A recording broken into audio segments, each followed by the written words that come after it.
Magandang araw po sa inyong lahat mga karibin natin at welcome back dito po sa ating munting channel Pinas News Review, kung saan re-reviewin po natin ang mga mahalagang balita dito sa Pilipinas. Mga simpleng komento sa mga issue dito sa Pinas. At ito nga mga karibin natin, kapapasok lang, good news. President Marcos kamay na bakal sa Kongreso. Former President Rodrigo Roa Duterte kumpirmado.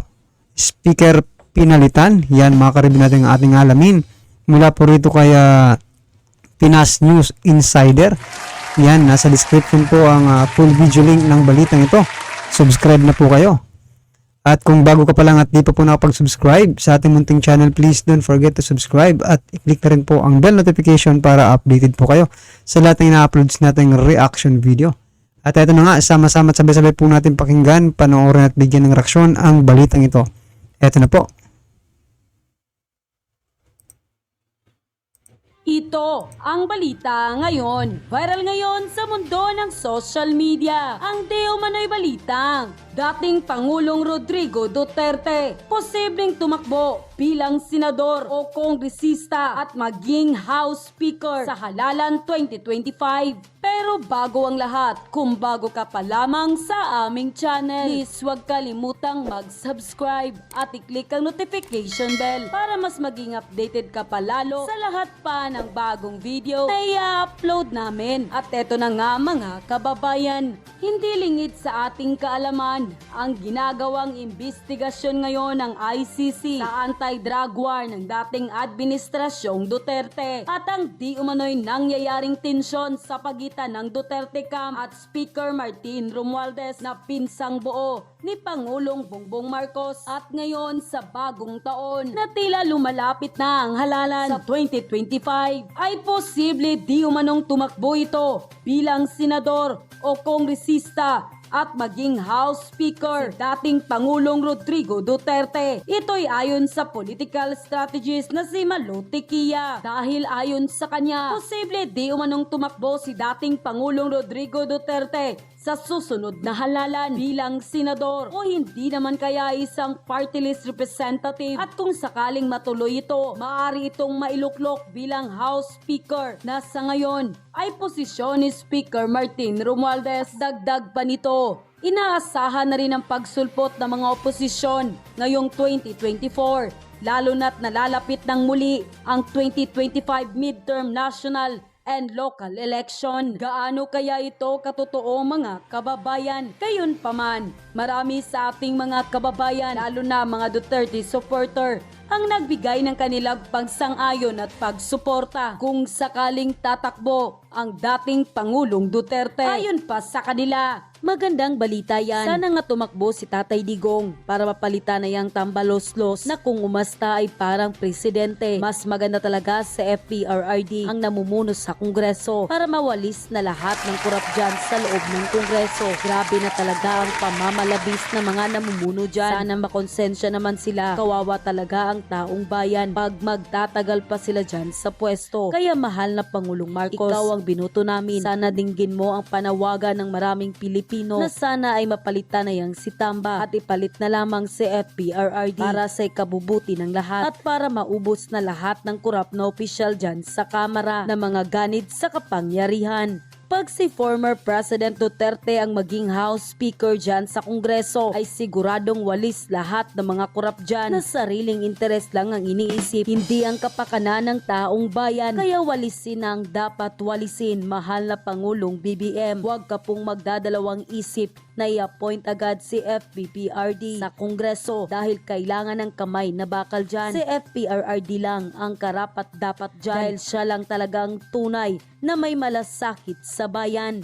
Kabahan na lahat ng kurap dyan sa Kongreso. Lahat ng makakaliwang grupo, paniguradong wawalisin yan ni FPRRD. Pag siya na ang naging speaker dyan, mabunyag talaga ang dapat mabunyag, matanggal ang dapat matanggal dahil walang takas lahat kay FPRRD. Kamay na bakal magbabalik na din sa gobyerno. Kaya tambalos-los, umanda ka na paniguradong kabahan ka na pag nandyan na si FPRRD. Para sa akin, sa nangyaring ito, ngayon ay mas lalong bumabangon ang imahe ni Tatay Digong at ni BP Sara. At sa tulad ko, para sa akin ay kailangan pa si Tatay Digong ng sambayanang Pilipino. Kung ako lang ang tatanungin ay hindi ako magdadalawang isip na ibotong muli ang mag-amang Duterte. Unquote. Ayun, no? So, tignan natin itong SWS survey.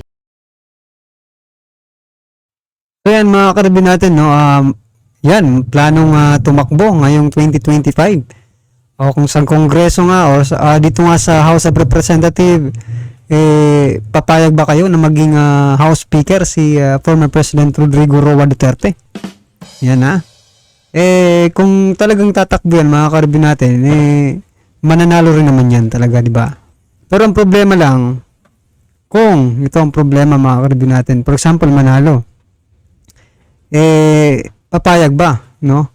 Papayag ba si Speaker Romualdez na palitan siya dyan sa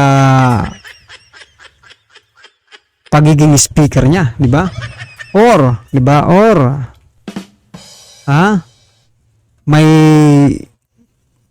may lakas ba ng loob? Hindi. Kaya ba yan? Kaya ba ni President Bongbong Marcos Jr. na palitan si Speaker at ilagay si dating Pangulong Duterte dyan sa pagiging Speaker dyan sa House of Representatives, no? Yan ang mga tanong. Kasi kung sa pagpapanalo lang kay PRRD, no, mga karabin natin, kung ang problema ng taong bayan ang manalo lang si former President Rodrigo Roa Duterte, walang problema yan. Ang problema natin, after po siyang manalo as congressman, no, if ever kung siya ba talaga, no, ang ipapalit na speaker dyan kaya Romualdez. Yun lang, di ba? Wag muna tayong umasa sa ngayon, di ba? Ang inaasahan natin ngayon, mananalo talaga kung sa pagpapanalo lang, di ba? Mananalo talaga si dating Pangulong Duterte as representative, di ba? So yun ang problemahin natin. Kung kaya ba ni PBBM na palitan itong si First Cousin, di ba? Yun ang problema. No? For the top national officials and their net satisfaction rating. And, ayan po, no? So, si President Ferdinand R. Marcos got 47% satisfaction rating. VP Sara Duterte got 61%, which is very good. Next is Juan Miguel Zubiri with 44%, which is good. And Ferdinand Martin Romualdez with 28%. So, moderate. Parang alak lang drink moderately. Diba? So, kita-kita naman natin, no? Kahit anong gawin yung paninira, no? Ay okay, no? Okay naman ang naging satisfaction ratings, no, ng ating presidente and of course ng ating vice president, no, na si VP Inday Sara. At yung bida-bida at binibida nila, no, at binibida ng administrasyon na to, no, na si Romualdez, abay, drink moderately. Diba? So, kitang-kita mo talaga dito mga lods, no? Kung sino talaga ang mas pinagkakatiwalaan ng taong bayan based sa kanilang performance. So yan mga ka-review dun pa lang sa dito, no, dito sa satisfaction ratings, no, ng mga ka-review, makikita natin na talagang hindi nagbabago. I mean, nagbago siya pero I mean, di ba, yung mga Duterte nandyan pa rin, pinagkakatiwalaan ng taong bayan. Di ba? So, yan nga, kung si Speaker Romualdez, no, ang magiging kalaban ni VP Sara sa darating na 2028. Alam na po yan, di ba? Kaya siguro ngayon pa lang naghahanda na sila, di ba? Gustong-gusto na nilang mawala sa posisyon itong mga Duterte, di ba? Kasi biruin mo, nagsimula lang yan sa CIF, di ba? Napunta na sa ICC, marami pang binato, di ba? Sa mga pondo, kinasuhan pa si VP Sara, pero napatunayan naman ng COA, di ba? Na wala pong anomalya yung CIF. Kaya yan, mga karib natin, marami na naman pong silang ipinupukol ng mga issue, right? Balik tayo dito sa palitan sa Kongreso itong si Martin, no? Yun nga yung sinasabi ko rin ng mga karib natin. Madali pong manalo ang mga Duterte kasi kita nyo naman sa satisfaction rating ni VP Sara, no? Maging ni dating Pangulong Duterte nung kapanahonan niya, talagang solve na. Pinagkakatiwalaan talaga sila ng taong bayan. Ngayon, ang problema na lang natin, mga karibin natin, kapag nanalo po si former President Duterte bilang congressman or representative, di ba? Papayag kaya si Romualdez na palitan siya? Or kaya ba ni PBBM na palitan si Speaker Romualdez?